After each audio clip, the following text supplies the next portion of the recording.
Today we will be learning about the Texas annexation. Whenever you see the pencil appear, take notes on a separate sheet of paper. This is what the United States looked like in 1820.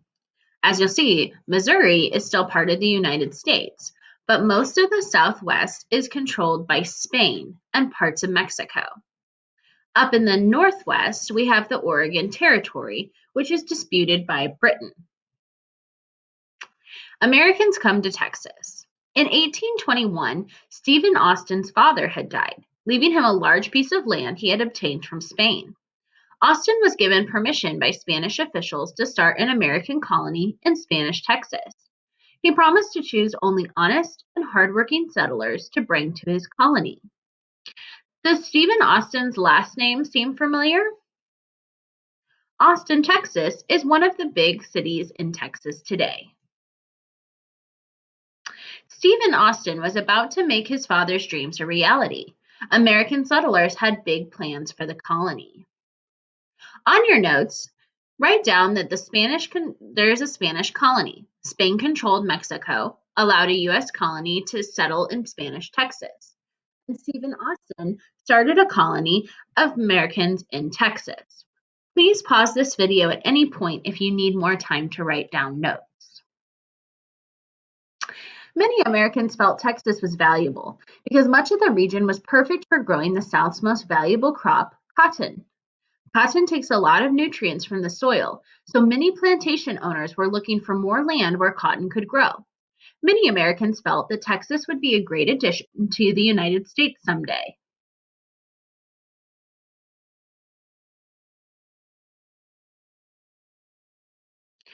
On your notes, write down that settlers wanted more land for growing cotton. By the time Austin and his settlers arrived, Mexico had declared their independence from Spain. Mexico now controlled the region where Austin's colony was located. The new Mexican government wanted Austin's colony to respect Mexico and made him promise the settlers would become Mexican citizens and join the Catholic Church. Stephen Austin agreed to Mexico's terms, and by 1827, nearly 300 families had come to live in the Mexican state of Texas. News of the successful colony spread, and by 1830, there were over 25,000 Americans in Texas. They greatly outnumbered the Tejanos, Texans of Mexican descent. Tensions began to rise between the groups, especially after Mexico banned slavery in 1829. Why would tensions arise after Mexico banned slavery in 1829? Well, the United States still had the system of slavery, and so the fact that Mexico did not left a question as to whether Texas was okay with using slave labor. Tejanos were not happy that so many American settlers had come to Texas. They felt Austin's colony had grown too large. The settlers did not become Mexican citizens as promised. Mexico responded by closing Texas to further immigration. Troops from Mexico's army arrived to guard the border and enforce Mexico's laws. This angered the American settlers. As you can see, there's a tension between which laws are going to be in place, either Mexico or Texas, as Texas is not an American state yet. On your notes, write down that Mexico declared its independence from Spain. This closed Texas to further immigration. With tensions rising between the American settlers and the Tejanos, Stephen Austin went to Mexico's leaders in 1833 to request that Mexico make Texas a separate Mexican state so they could run their own affairs. Mexico's power-hungry dictator Santa Anna had Austin thrown in jail. In 1835, after Austin was released, Texas revolted. Santa Anna marched north with 6,000 troops, determined to crush the rebellion. The people of Texas would like to govern our own state.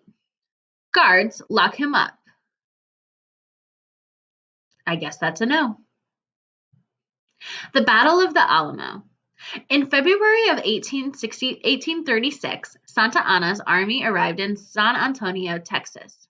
The Texas Army had left 180 volunteers to defend the town while they went ahead to prepare for the upcoming battles. The defenders took refuge in the old Spanish mission building called the Alamo. Santa Anna demanded every Texan surrender or expect no mercy. The defenders replied by firing their cannon at Santa Anna and his army. Messengers were sent to nearby towns to try to get help. Reinforcements never arrived. The defenders of the Alamo fought the Mexican troops with guns and cannons for 12 days. On March 6, 1836, Santa Anna ordered his men to storm the fort. The battle lasted 90 minutes. Santa Anna ordered every one of the town's defenders to be executed. When word reached the Texas Army, led by Sam Houston, the Texans were filled with rage over Santa Anna's brutality. Do you recognize the last name of Sam Houston? Just like Stephen Austin, Houston is another large city in Texas.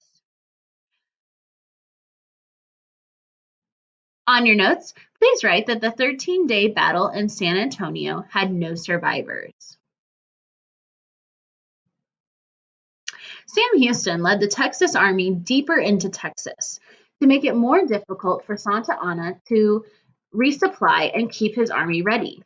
His plan worked when the Texas Army lured Santa Anna into the San Jacinto River.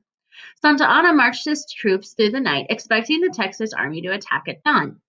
After there was no attack, he and his troops stopped to rest. Houston's troops staged a surprise attack later in the afternoon, yelling, "Remember the Alamo." On your notes, please write that Sam Houston was commander of the Texas Revolution Army. The Texas Revolution. The Texas Army won the Battle of San Jacinto. Santa Anna fled, but was captured the next day. In exchange for his release, he was forced to sign a treaty recognizing Texas as an independent nation and ordering all Mexican troops out of Texas. On your notes, please write that under the Texas Republic, Texans revolted and won independence from Mexico. Santa Anna never fully accepted the loss of Texas as a territory, but Texas was now an independent country, formerly called the Texas Republic, but nicknamed the Lone Star Republic. They elected Sam Houston to be their leader. Most Texans were Americans and hoped Texas would become part of the United States. Southerners wanted Texas as a slave state.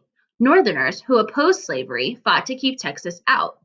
Texas remained an independent country for 10 years until President James K. Polk was elected. He urged Congress to annex Texas.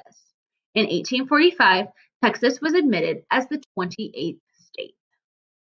On your notes, please write that James K. Polk was President of the United States. He annexed Texas. Additionally, on your notes, please write that after much debate, Texas was annexed by the U.S. as a slave state. What crop did Texas have that would necessitate it to be allowed in as a slave state? Due to demand from the South for cotton, Texas's abundance of the ability to grow cotton led for demand for it to be let in as a slave state. Although Texans had fought a war with Santa Anna to win their independence, the United States gained the Texas annexation through a peaceful treaty with the Texas Republic. The U.S. was not done fulfilling its vision for Manifest Destiny. Meanwhile, Santa Anna refused to recognize Texas was no longer a part of Mexico. On your notes, please write under Texas annexation, settlers wanted more land for growing cotton. Annex equals or means add a territory to a country. Thanks for watching.